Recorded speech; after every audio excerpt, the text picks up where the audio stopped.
Welcome back to Silent Sales Machine Radio. We are your co-hosts. I'm Brian. And I'm Robin Joy. And this is Coach's Corner. Hey, Brian. Hey, how's it going, Robin Joy? I'm doing great. I'm doing great, too. Yeah, you look great. Thank you.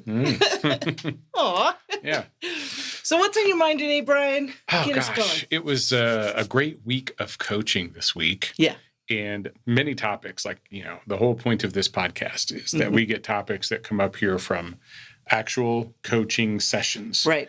And so a couple of them, at least one of them, is what I want to lead off this episode with. Okay. Go for it. So this is a session that I do a lot. This is where we kind of check numbers and we see how the profitability looks, because a lot of the time, what I hear from people is, hey, Brian, I need to check my numbers because I'm not as profitable as I would like to be. Or I can't tell where my money is. Or I don't know where, I know where my money is. When will I be ready to outsource? Or yeah. Right. What's next for me? Where's all my inventory? Where's my money? What options do I have to increase profits and decrease expenses? Yes. Yeah. Right. Well, this is the ongoing, never-ending battle as a business owner of, any business, of wanting to identify where all your dollars and cents are and figure out how to make more of them. Right. That's the goal of every business. Make more money. I've been in the corporate world pretty much my entire career, and that's always the goal, right? How can we make more money? How can we make more money? So, and where is our money? You hear this a lot. Where, if we made it, where is it? Right? Yeah, exactly. Because it's not in my pocket. So this particular session I thought was really enlightening because I just had a different perspective on it. So what typically we do is we'll go through a standard month, right? Or a period of time, 30 days, 60 days, 90 days. And we will evaluate all of the sales. And we are looking at a gross profit calculation. And when you say a normal month, this is once people have enough business that it matters. It's like a foundation, right? It's not like, you're doing a couple $100. Right. You've right. scaled. You need a little bit more. You scale to a fairly, a larger sample size. Okay. And we don't want to take those months where, we can't count last month because I was fire selling a bunch of stuff. Yeah. Right? Because that really brings the averages down. That's not an average. Right? Okay. So what we need is a normal month or a normal quarter or a normal 60 days, whatever it is, to try and do this analysis on. Okay. And then what I like to do is take every single sale, every single cost, every single fee, every single everything that happened in that period of time, and put that into a single ASIN, like an average per ASIN. Okay, so on an average per ASIN, and we'll group a lot of these costs together. Average cost of goods, average FBA fee, average referral fee, average refund amount that you're covering for every single sale. Average inbound shipment. Average inbound shipping cost, right? It's gonna be different for everybody. Right. All those expenses, we put them into about 8 or 9 different categories and that are easy enough for us to work on. Now, granted, Amazon has revealed or added a lot of smaller dollar fees or cents fees over the years. And so you'll get a breakdown of a lot of these fees. It's like, I love to use Sellerboard because if you expand out your Amazon fees, it shows you a long list of all the fees. And then you start realizing, what? A refund administration fee, a compensation clawback fee, a reversal reimbursement fee. There's all these things that start to add up, and you're like, wow, this is like, I had no idea, right? Yep. But we don't track, a lot of them are so inconsequential, we don't track them individually. We'll lump a lot of them together because we can't change a lot of them. But there are some that we can change. And that's the number one thing that we typically get into in this exercise is, what can we improve about your average ASIN sale to, as Susan Gilbert would say, a micro change for a macro effect, right? Okay. So we get to the end of this session with this coaching client. Okay. And the numbers, they look pretty good, right? Okay. There's something like, You're giving us an example of one you talked to this week. Yeah, this is one that we talked to this week. Gotcha. But the usual question is, well, how come I'm not making more, right? How come I'm not making more? And we got to the end of this exercise. I just thought it was so enlightening because he's grossing something like 38% return on investment. Wow. On average across all of his ASINs. That's pretty good. It's pretty darn good. Yeah. Right? So he's like, well, how come then I'm only netting a certain amount. So then we get into this gross versus net discussion. We put everything that we can account at an ASIN level into that gross profit calculation. Okay. There are many things that we can't attribute directly to an ASIN. Like your $40 a month Amazon subscription. Sure. Your $40 a month pack subscription. Your $69 a month inventory lab subscription. Your $20 a month seller board subscription, right? Your VAs. Banking fees. Whatever. All the things that don't tie directly back to an ASIN. Okay. We call that your overhead expense. Okay. Okay. So what we need is to throw off enough gross profit to cover your overhead and your desired net profit. And the only challenge with this particular coaching client that we ran into was scale. Honestly, his numbers look pretty good from a gross profit perspective. Okay. But he just didn't have enough sales to cover his overhead and give him the net profit that he wanted to take home. So this sounds to me like something that kind of happens between when you build your foundation and you have enough of a sample size to start working on increasing profits and decreasing expenses. Between there and your ability to actually take an income or, increase by an employee or those other things that will be added expenses to your business. In between there, you come out with, I'm just covering, but I'm not got enough to do anything more. So I need to just increase the total number of sales. Exactly. And the total dollars of sales. Right. And so then we take a look at what are you doing and what is working well in your business? Okay. What is producing gross profit and find a way to 10x that. Right? How do we just multiply that? Yeah. Right? Seems very simple. So Brian. Great. You've got 500, you're selling 500 units a month. That is covering all of your overhead and giving you a little bit of net profit. Okay. But what if we 10x that? Right? What if we go to $50,000 a month? What if we go even 5x it? Right?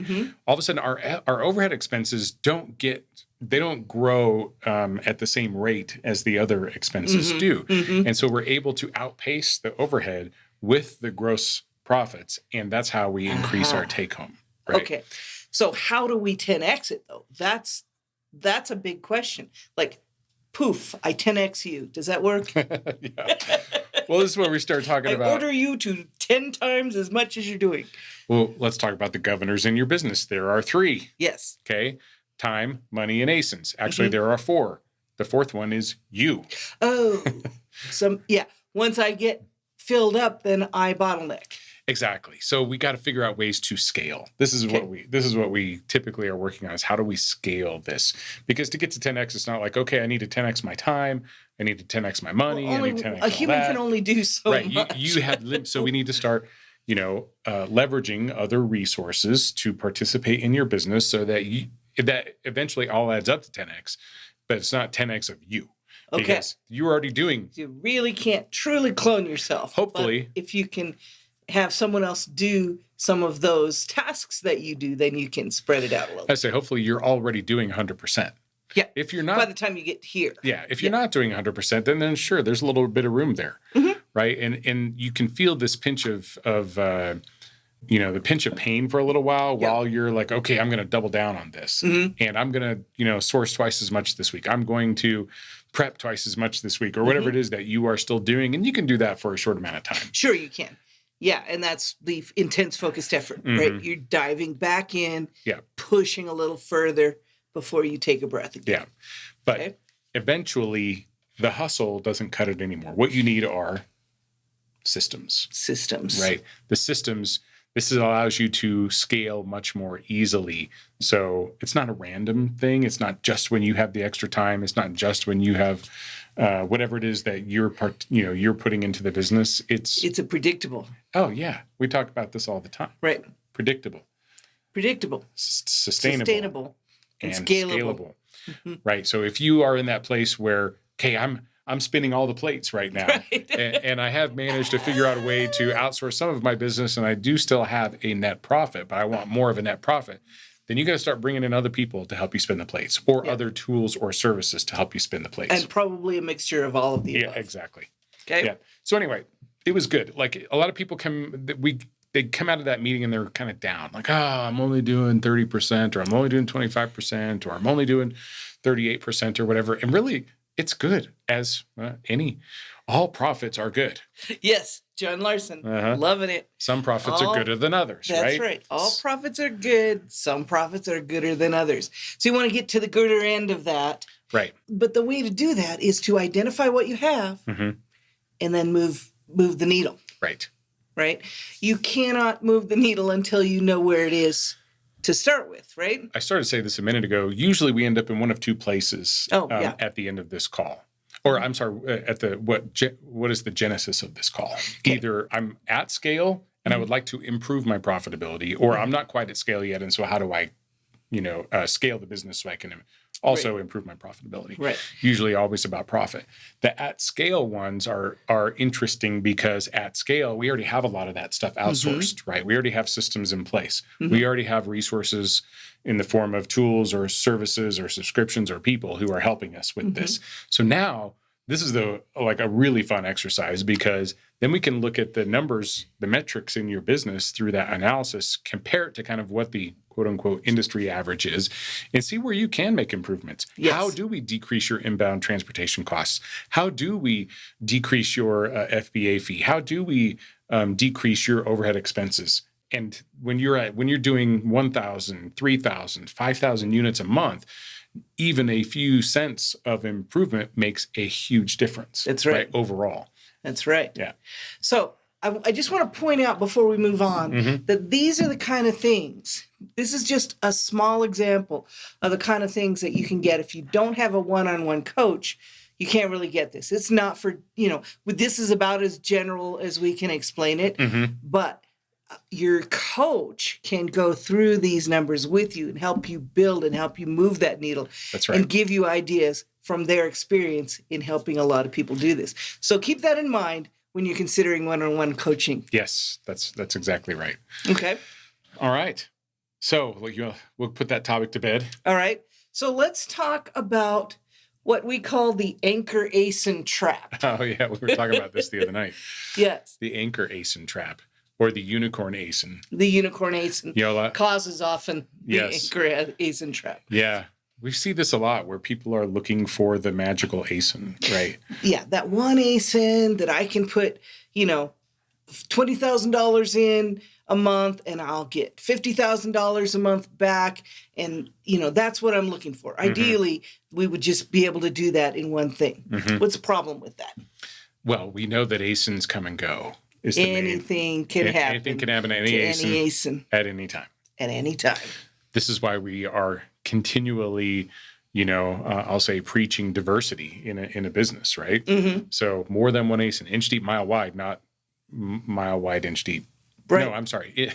Yes. Mile wide. Mile wide, inch deep. Yes, mile deep, inch wide. I tried to reverse that. Said the same thing. But yeah, right. And we've heard the stories of people who do this, like, sure. I bought 2,400 units and I sold out in 2 months or whatever. Great. So I'm going to go buy 5,000. Okay. If that's a small portion of your business, great, go for it. If not, though, you might have an Anchor ASIN. Yes. Which is a trap. Anchor ASIN. Well, this reminds me. An Anchor ASIN Trap.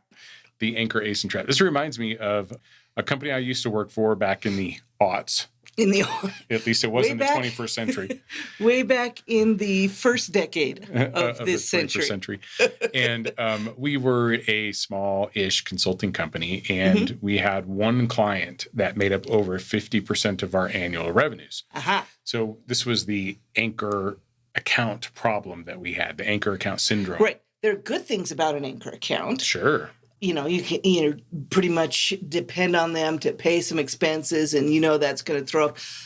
But the danger of that Anchor account is, what if it goes away for some reason? What if they suddenly decide to declare bankruptcy?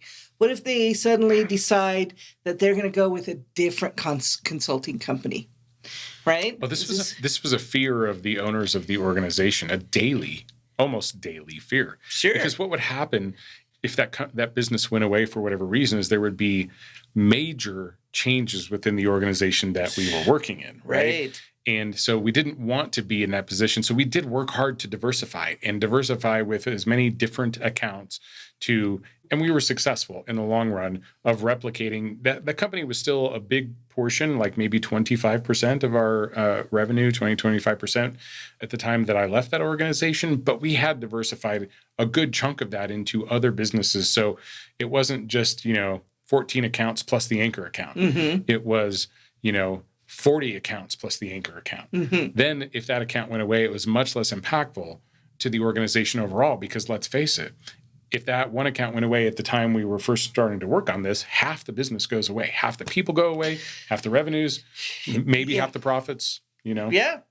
Well, and so how does that relate to ASINs?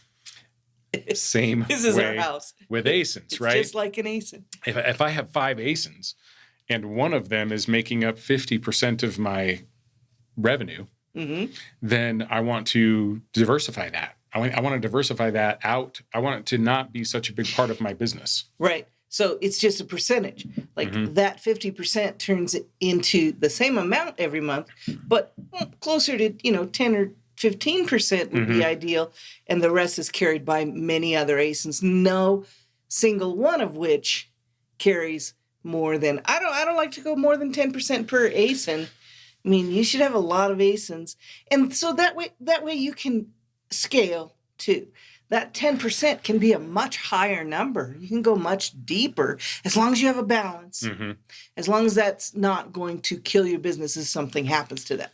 So I think back over the years, we've had a number of these sort of unicorn ASINs that were part of our business. And we have some today that are like, oh, I wish all my catalog looked like this one ASIN, right? And then we're always on the hunt for as many of those as we can get. And it's, in some cases, we have the ability to get those products throughout the country to help increase the amount that we're sending in. Yes. In other cases, if it's an OA source for us, there's just a limit. Like, gosh, I wish I could get 400 of these, but I can't. I can get 5 a week, right? Yeah. And I'd way rather run out anyway than to have more inventory in one ASIN than about 10% of my whole book. Well, let's talk about what happens if you do get in that situation where I wish I could buy 400 and I did buy 400 and Amazon shows up on the listing selling it for the exact same price that I bought it for. Yeah. And more times than not, I see this happen. It's not that you can't still make some sales, but that's going to cut your sales. Right. For sure. Right. Where I was going to go with this is frequently, not all the time, but it has happened with some regular level of occurrence. We find it's an ASIN that is really good for us and has limited availability in the marketplace. So Amazon's not selling it. There aren't a lot of other sellers on it. And then we find a way to get more. The market finds a way to get more too.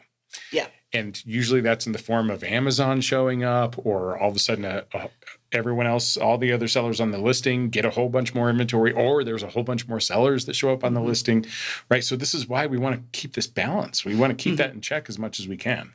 Yeah, I agree with you. Even worse is if Amazon decided to shut that listing down for some reason. Then if you have 400 units, I hope you're doing, a several $1 million business, because that 400 units, unless it's a very small dollar amount, is probably going to hurt. And we've seen more than once the restrictions that Amazon will place on our ability to send in large quantities. Yes. Now, let's be clear. We're talking about a replens business. Oh, yeah. We're not talking about wholesale or other strategies where you really go deep into things. We're talking about replens, which is the lowest cost, lowest risk, and highest chance for success.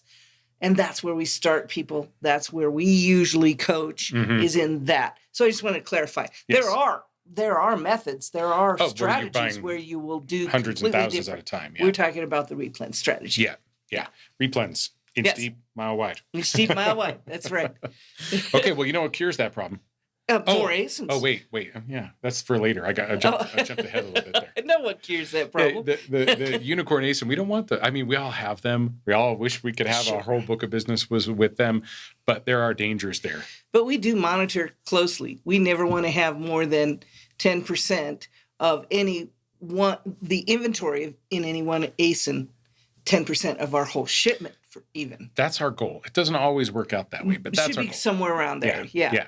Right. Actually, We do monitor. We usually, if we analyze our book of business, the ones that we're deeper in are approaching 10%. Most of it is less. Most of it in is that less. 5% We or less. rarely have to make that decision. Yeah. So, and that would be your goal too. So, if you're starting out with 5 ASINs and then you're 10 and then you're 20, here's the other thing we see a lot, and it might be a little bit off script here, but people build their book of business to 30 or 40 ASINs and then they just sit on it like they're trying to hatch an egg. Yeah, you've got to keep refreshing because anything can happen to any ASIN, and that will go downhill. You have to keep bringing, it's like, you need fresh blood in your environment. Plus, there are better ASINs out there and you're not finding them if you don't continually improve your book of business. I had a old boss one time, make this sort of same analogy where like, oh yeah, found something good and now you're trying to hatch it like it's an egg in a nest, right? And what happens if you just leave that egg in there, you're constantly getting in and out of the nest, it's going to break. And if you're not putting new eggs in there all the time, then at least in the Amazon business, then pretty soon you're going to be left with nothing. Right. I see people doing this with diversity or lack thereof as well. I see people going all in on one brand. Yes. Even though they're only an inch deep in each of the listings in that brand, then anything can happen to that brand. They go all in one category, or, the diversity as you can build it needs to be. As you can build it is key, because you can't just come into this business with 100 different ASINs. No, of course not. I mean, you do. You're hoping to get one to start with. In the beginning, it is a little shaky. You do only have one brand, or maybe a handful of brands. You only have a limited number of things that you're working on while you're waiting for things to happen in the business, Amazon to give you more trust so that you can sell more items. And so, yeah, you are kind of limited. It's the most dangerous. It's one of the most vulnerable as a business, yes, right? It is. So that's why you got to do the hardest work and be the most determined in the beginning. It's front loaded. It is front loaded. If there's one benefit, or why it's okay when it's the early days versus later, is if it goes wrong for you in the early days, you haven't lost anything. Right? If you've built this business to a multi-million-dollar a year business and something goes wrong, that's way impactful, right? Right. Yeah. Right. That's a good point. The front loaded. Yes. The front loaded is, gosh, I'm going to go way off script here. Oh my goodness. I'm scared. So we were talking this morning about just things that we've seen happen, in our lifetimes. And lately I've been comparing. In our very short lifetimes. That's right. We haven't been around way that back long. In the last 29 century. years ago. Yes. 29. That's all I'm admitting to. So I was somewhere around 30 when the .com boom was going on. I remember it well. I just remember being really focused on the earlier stages of my career, which didn't have anything to do with .com anything. It was infrastructure. Yes. IT infrastructure. And so I was focused really on getting good at that. But we lament all the time, if we had just bought that Netflix stock at $14. Yeah. Or that Amazon stock. If we bought that at Amazon stock or whatever, and just even gotten a sense of what was really possible, right, in the .com era, when e-commerce was really starting to take off. I felt like we missed the boat on that. I missed the boat on it at the time. Yes. And now we've played catch up, and we have good things going when it comes to e-commerce today. Yes. But similarly, AI today is like on fire. But it's very much leading edge, or as someone you used to work for would call it, a bleeding edge. The bleeding edge. Bleeding edge of AI. We want to be on the edge. We just don't want to be on the bleeding edge. Right. Let somebody else fall off first. But we are on this edge, and I'm determined right now not to catch this wave, to be on this wave. As long as I can be on it, not trying to catch up later, doing the doggy paddle on my surfboard to try and catch up. And we're not suggesting anyone else do that. Oh, we're no, not sharing at all. Where this we is are our personal right now. story here, right? Yeah. And so we've both been kind of diving into this as of late, and the learning curve is embarrassing. It is. It's absolutely embarrassing. And I mean, we're both from the IT field. Yes. It's not like we haven't ever, created some of the things that were going on during the time we were, in the middle of it. But we have not been in the middle of it for a while. We haven't. and it shows. Well, it's this new. way. Here's how I say it. The reason I brought it up is because this is one of the reasons why we can relate to new people who are getting Yeah. started in the Amazon business. Because it's not unlike how I felt when I was starting my Amazon business. I'm like, wait a second, I don't get this. Every day I would sit It's down, I would just spend not making all sense. this time, and I would feel like I would spend 4 hours of effort for 15 minutes of progress. Yes. Right? Doesn't it feel like Yeah, that? it does. It does. It's like- and that's what it felt like in the beginning when we were first trying to build our business. That's what I mean. Absolutely. Yes, I Yeah. would spend all that time for a little bit of effort, and I'm back in that boat now when it comes Yes. to AI and automation. I'm like, I'm spending half a day on something that I got. Okay, I did finally figure it out. How many times did I have to do it wrong? And I got the first part of this 6-part thing I'm trying to get done, Yes. and so it's going to take me longer than I thought, but it's okay. Right? I have to give myself the same grace that I'm telling everyone else. You got to give yourself grace when you're starting this business. Exactly. So I'm in the same thing, trying to build an AI agent is what we're working on right now. And I feel like I get a piece together and I test it and it doesn't work. Okay, what's wrong? You go back in, figure it out, try it again, test it. That works. Okay, put another piece on it. Okay, test it. It doesn't work. Yep. Well, it's just a constant. I feel like I'm just walking in mud. What I know, though, because I've done this process over and over in my life, what I know is that once I get to a certain point, I'm going to be able to say, this works, that doesn't work, put it all together and create an AI agent because I decided to that day, as opposed to figuring it out and walking through mud and sand. And the confidence that I know that's going to happen keeps me going. Right. So I think there's a lesson there. If you know that this is going to keep you going, that if you know that you're going to have success and you plan to make success. Oh, yeah. So just to tag on to that a little bit, I'm going to leave that rhetorical unanswered. Okay. Right? What did I say to you the other day? I wish there was like this 2-week boot camp that we could just go to and I would come out like way better prepared to do this. Guess what? Well, all I'll say is this is one of the reasons we offer the 2-day workshop. Yes. Because you can just immerse yourself in there, get it step by step and put it all together all in the same couple of days. Yes. Not like, okay, I have a question. I got to find some answer somewhere. Like the answers to your questions are right there as they come up. Yes.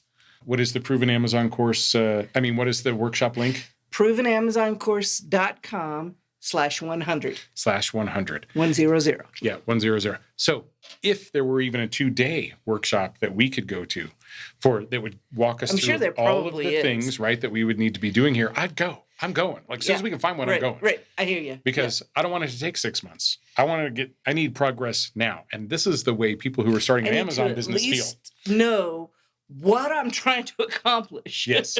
Right. You can success looks like. Piece and part this together over the course of 9-12 months or whatever, or you can get that intense workshop effect. Immersion, right? We're rolling up our and we're doing hands-on stuff. This is exactly what I would do in the AI agent workshop too. We're going to be doing hands-on stuff. Yeah, absolutely. And so when I come out of there, I have a prototype or framework of everything that I need to go and be successful building my own agents or whatever it is that I'm working on. Exactly. Same thing with the Amazon business. When you leave that workshop, you've got the systems and the frameworks in place and a plan that when you go home, you are confident you're going to get to 100 ASINs, replenishable ASINs in X amount of time because you already know how to work it. You know how to make it happen. And you got a plan. You know what you have to accomplish in order and how much of it. Oh my gosh, but we digress. Oh, we do. Okay, message there. Yeah, message. Yeah. Message there is we know it's tough in the beginning. It is, yes. It was tough for us in the beginning. It's all front loaded. But not only do we remember how tough it was, but we can relate now because we're going through similar feelings in another area. It's the comfort zone. You're always fighting against the comfort zone, right? I know, but it's so comfy over there. Well, we were uncomfortable. Wanted to get out of the comfort zone enough to start the Amazon business. Great. Got uncomfortable and, built it up, got coaching. There wasn't a workshop available at that time, but if there were, I would have gone to that. We gave ourselves every chance. We went to the Proven Conference. Yep. You went first. That's next, actually. I got a great topic on the Proven Conference. But anyway, yes, a continual uncomfort is what is going to fuel your growth. Because if you just sit in your comfort zone, and I've been guilty of this, I did it for a decade. I've sat in my comfort zone before I branched back out into entrepreneurial stuff. Before you started the Amazon business. It was like a decade of dormancy before I decided, okay, got to do something again, right? And like Jim says, we're all in a different season in life. Yeah. That was a long season. That was a long season. That was like an 0-18 season. That was rough. As far as entrepreneurial stuff goes. We still had great life, right? Everything was fine. Yeah. Okay. Anyway, so just to wrap up the Anchor ASIN Trap. The Anchor ASIN Trap. I just want to, ask yourself, how many ASINs would you lose today in your business before things got a little bit shaky? And if you can count that up pretty easily, then go wider. Wider. Test more ASINs. Test more ASINs. Okay. That's what you got to do. Oh, yes. Keep calm and test more ASINs. But wait, we're not done. But wait, there's more. Billy Mays. So I had someone reach out to me in the Facebook group this week. Yes. And they were like, hey, Brian, I'm not sure I'm going to be able to make it to the conference. Is there going to be like a live stream or a recording that I can get later? And of course, there will be of the conference. You can subscribe to the conference live streams and watch them later. But I said, don't skip it. And why did you say that? Isn't it the same? It's the same information, right? Well, yeah, you're right. It is the same information. It's no different than all the same information is probably available in the coaching program that you would get if you went to the workshop, but it's completely different going to the workshop. Mm-hmm. It's completely different going to the conference. This is a life-changing moment. It can be, okay? Yeah. This is your opportunity to be transformational, and you don't want to miss it. Right? You want to be there for your opportunity to change your life. You want to be there. Yeah. You were. You want to be there for your transformational moment. I felt like I had transformational moment at the first Proven conference that I went to. Well, tell us about that. What was your first? I wasn't there yet. I wasn't involved in the business yet. And we were talking about how things may have been different if you were there. Yes. But I was way outside of my comfort zone at that conference because I am not an outgoing person. I am. Yes. You usually don't have to be when I'm around. And I walk into, early check-in to get my badge and stuff. And I'm hearing voices that I recognize. They've been on the podcast. Yes. I'm like, excuse me. I'm looking around. I'm like, I know these voices, right? And I'm seeing people that are part of the community and been around for a long time. And then I walk over there's a person I don't know. Mm-hmm. Standing over there sort of by himself, or maybe he was talking with somebody else, and I was just going to insert myself in the conversation. And how'd that feel? Was that scary? Uncomfortable thing I would ever do, right? Like, I'm just not that person. Mm-hmm. But I walked over, introduced myself, shook hands What made with you people. do that? Why did you decide to do that? Well, because I knew I was there for a reason. I was there for it to be a transformational moment. I was there for a life-changing event. So that's what you were aiming for. It is exactly what I was aiming for. You're right. Yes. All right, we'll get back to that. Go ahead. Keep telling us about your story. So you inserted yourself in a conversation. Yeah, that you were probably welcomed into. Well, there were I was actually welcomed into. You were way more worried about it, I'm sure, than they were. 100%. So anyway, then I developed this get into a conversation with Adam Wilson. We ended up going out for lunch, and then we ended up kind of hanging out the whole rest of the conference. My very first mastermind came as a result of that, right? And just my mind was blown at the conference because the number one thing was I realized that this was it can be a very real business. People were there at the conference doing multiple millions of dollars in sales here. Also people not doing anything. Mm-hmm. Also people somewhere in the middle, right? A lot of people trying to figure out what you're doing to how you found success, right? And there was one person I was talking to I was waiting in line for lunch, mm-hmm. and there was one person there, and I was just like, how long have you been doing the business? Right? Mm-hmm. The typical questions that Jim would ask, what can I help with? How's business? What can I help? Yeah. And he's been saying that for a long time because I was using it even back then, right? And I said, tell me about business and how can I help? And he's like, yeah, every time I get it going, something happens in life. And then I feel like, and then I'm starting over. And so every few months, I feel like I'm ramping up this business again. But I gave that guy a ton of credit because there he was. Yep. At the conference. He's been doing this for a year or two, and he's experienced this sort of life happens and now I got to restart my business situation. And it was one of my first lessons about how I didn't want to end up in that restart situation. I remember you because telling me about it. that's like this. We see this a lot. We do. You're taxiing down the runway. You're trying to get speed, and then you can't, and you gotta turn around and go back. Right. That plane's on the runway. Yes. You're the pilot. You're driving. You're getting it going as fast as you can because you've got to get enough velocity by the time you get to the end of the runway. So it's taking all the energy that plane has. Yep. And if you don't have enough by the time you get to the end of the runway, what do you got to do? You got to abort. Around. Go all the way back to the beginning. Get some gas. And get some gas because you just used all your gas and try again. Right? That's right. Well, so that event, that proven conference in the fall of 2019 was a life-changing event for us both. Because you remember for me too. Because I was calling you every night and I was like through the roof with excitement. I'm like, I learned this, I learned that. I cannot describe to you how the all of a sudden the realization of this is real that came from you to me through the phone because you were seeing, your eyes had been opened and you shared that with me, and then my eyes were opened. This is how it works, man. This is a real story. This is true. And then my first proven conference the next year, same way for me. I am an outgoing person, so I didn't have any trouble talking to people, but... It was a couple years later because next year was COVID. We didn't get to go. Right. That's and then we didn't go to the one in Tampa. That's and right. And then so that was 22 was when the first one was. But okay, that was my first one. I didn't realize that was that long before my first one. Yeah. Wow. So anyway, same thing though. You're immersed in the middle of people who are doing this thing. It's real. And somebody mentioned, was it in the Facebook group or one of my coaching clients, somebody mentioned not too long ago, I know I'm thinking too small. How do I get my mind to think bigger? Yes. Go to the Proven Conference. Go to the Proven Conference. That will open your mind to much, much larger thinking because people are actually doing it at a bigger scale. That's right.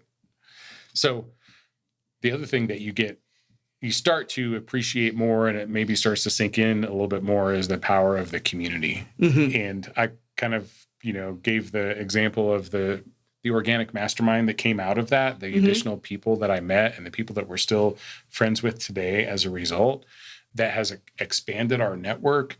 And, everyone comes into this business with a little bit different things, and everyone has this business plus some other things that they're usually working on, right? Yeah, none of us are doing this in a vacuum. But the community will accelerate your ability to see what's possible, your ability to think bigger.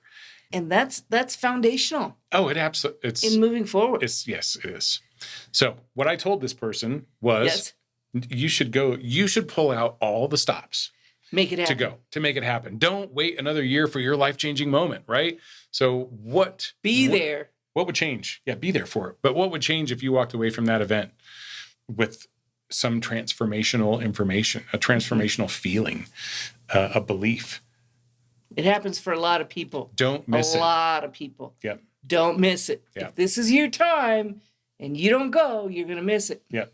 All right. Do you have a quote for us today? We've rambled a bit. Yes, I do have a quote. So this quote is it's kind of a partial quote. Okay. Because it was kind of a longer overall sense. And this is not the whole thing, but it comes from Coach John Wooden. John Wooden said, Peace of mind attained only through self-satisfaction in knowing you did your best to become the best that you're capable of coming. So in other words, find the peace of mind that can be attained only through self-satisfaction and knowing that you did your best. The self-satisfaction comes from knowing that I did my best. That's right. And that's where the peace comes from. And really this quote is, I think, like defining success on your own terms based on your effort and growth, not just results. Because you can do everything right. Yeah. And still come away with less than a victory. Right? But what you need to do is take solace in the fact that you did everything right. Mm-hmm. And you did everything you could do. And everything that you can do. Yeah. Yes. And then keep going. Right. So like as an Amazon seller, you can't control the algorithm. You can't control the buy box. Yep. You can't control your competitors' pricing or their inventory levels. No. But you can control how much you learn, how consistently you execute, and how well you build your systems. Those are the things that you can control. You can control your own plan and playing your own game and not trying to let someone else dictate that to you. If you're consistently showing up, if you are improving your processes as you go, stretching your capacity, we kind of started out talking about this, Getting right? out of that comfort zone. Even in the small ways, that is success. And that will give you the peace of mind that over time, the results are going to follow. And one of the things that we've said before, but I didn't bring it up yet today, is that this is a long game, right? So you may not have gotten the W today, but with all the things we were just talking about, the consistency, the processes, the systems, your ability to execute, do the best execution over time, this is going to win out. Yes.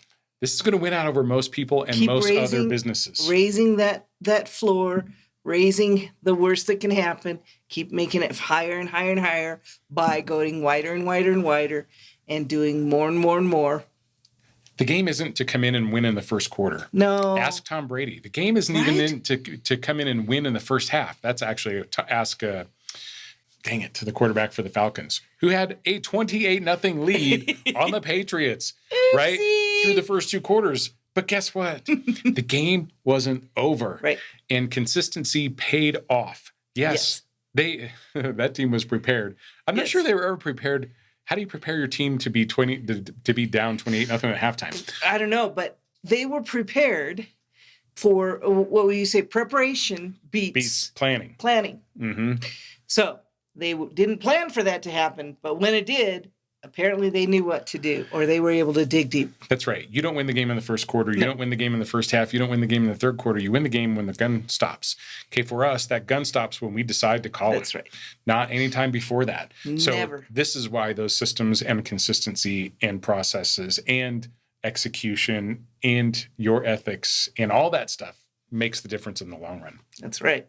So yes, if we are looking for ways to increase our business and 10x our stuff, what's the first thing we got to do? We got to go find some more ASINs. Let's go find some more ASINs. Let's do it. Looking forward to seeing y'all at the Proof Conference too. Yeah, see you there. We'll talk to you soon.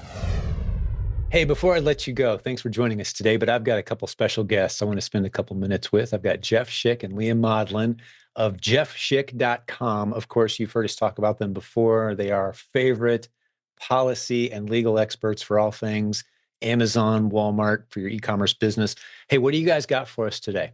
So we want to talk about myths in the Amazon world. And so there's one really common myth that I wanted to talk about, and I'll let Leah lead it off with what it is, that myth that we keep hearing.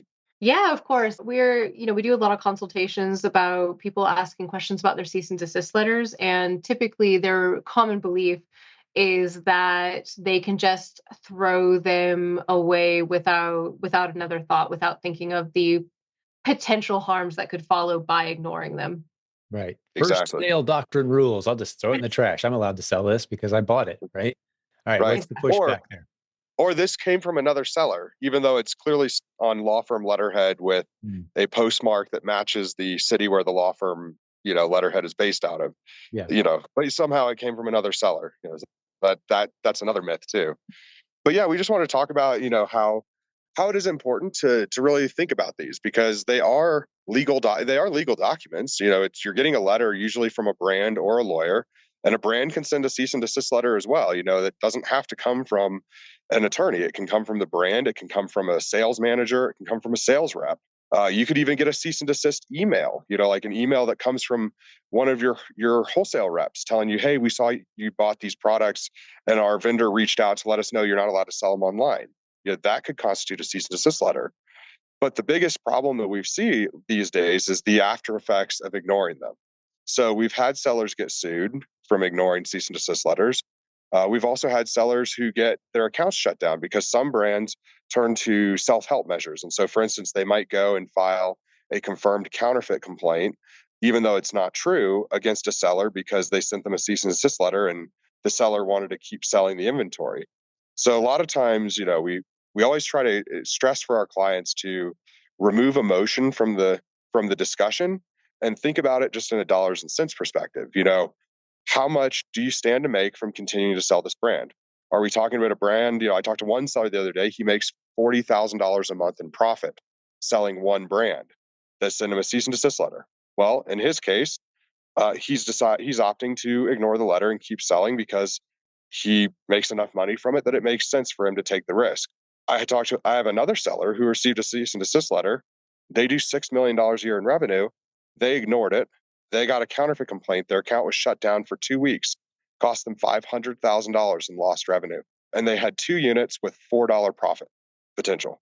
So they gave up $500,000 in order to still not even sell the remaining 2 units that they had, which would have netted them $4. So, really trying to think about these things from a perspective of dollars and cents. Does it make sense to fight with this brand and keep selling it? Or is it better just to go find another ASIN because there's millions of products that you can sell on Amazon? That's right. So many brands that just don't care. Move away from the grumpy brands is what I call them. And, you can win those battles maybe, but is it worth the battle? And you gave us 2 great examples. In one case, maybe worth the battle. The other case, definitely not worth the battle. So there's nuance here. Exactly. Excellent advice, but don't just throw it in the trash. That's why we have you guys on retainer, jeffschick.com, for a few dollars per month. We send you all this stuff when it comes to us. And you can tell us, most of the time you do tell us, throw it in the trash. But a lot of times there's action that's required. And that's why it's good to have a policy legal expert on your side. Leah, good to see you. Jeff, great to see you guys. Thank you. Appreciate your great help around here. jeffschick.com, great sponsors of our show. Be sure to check them out. We'll see you guys next time, okay? Awesome. Thank you. Bye. Thanks, guys. Thanks for listening to this great episode of Silent Sales Machine Radio. We have a very quick announcement that you don't want to miss right now. Does anyone out there ever feel uncertain when choosing an ASIN to test? Like, it's ambiguous and you're not really sure. Yeah, or like you have to stand on one leg on the second Tuesday of the first week of the month if the moon is in retrograde. Right. And hold your mouth right. You gotta remember to hold your mouth right. Then you might possibly consider testing that ASIN someday, maybe. Right. Sometimes Keepa seems overwhelming. Mm-hmm. Like it's got so many data points. What if I'm missing something? I'm afraid I'm missing something, so I don't want to pull the trigger. Right? Yes. Well, we host a 2-day workshop that will demystify the process of building a predictable, scalable, and sustainable book of business on Amazon. Yeah, it starts with a pre-flight inspection of a listing. So you can answer the question, should I go any further with this ASIN or do I need to move on? If you get past that, we're going to show you how to apply 3 simple yes or no questions that will help you decide whether to pull the trigger or not. Yeah. Like, is this even a good ASIN to test? Right. And if you do decide to test it, we'll help you implement a framework for a 4-week testing process. And this process is clear and methodical, and it'll tell you whether you should replenish that ASIN or not. Now, in these 2 days, we're going to roll up our sleeves and we're going to practice how to apply these critical concepts together. It's intense, it's focused, and it's packed with frameworks, quizzes, and actionable information that really is going to stack the deck in your favor when finding your first 100 replenishable ASINs. Or your next 100 replenishable ASINs. Yes, I love it. Yes. You're going to leave with a roadmap to create your foundational book of business over the next few months. Our next workshop is May 27th and 28th in Orlando, Florida. Yeah, but seating is limited. It's an intimate setting, but you'll be able to ask all of your questions, plus you'll hear all the questions of the other attendees. Yeah, this is fun, dynamic, educational. It's a great experience where you will get to meet and work with other people who are doing the same things that you are with similar goals. Mm-hmm. Imagine how you would feel when you get back home after the workshop and you're feeling transformed from unsure to certain, mm-hmm. from cautious to confident, from overwhelmed to empowered. Right. Yeah. You don't have to stand on one leg anymore and hold your mouth right. Just right. Making sure, right? Right. Okay. Right. So if you would like to feel that way, go to provenamazoncourse.com/100. That's provenamazoncourse.com/100. And we look forward to seeing you there because we're inspired by the accomplishments of others. We're passionate about helping others reach their goals. And we're committed to sharing the keys to success that have been shared with us.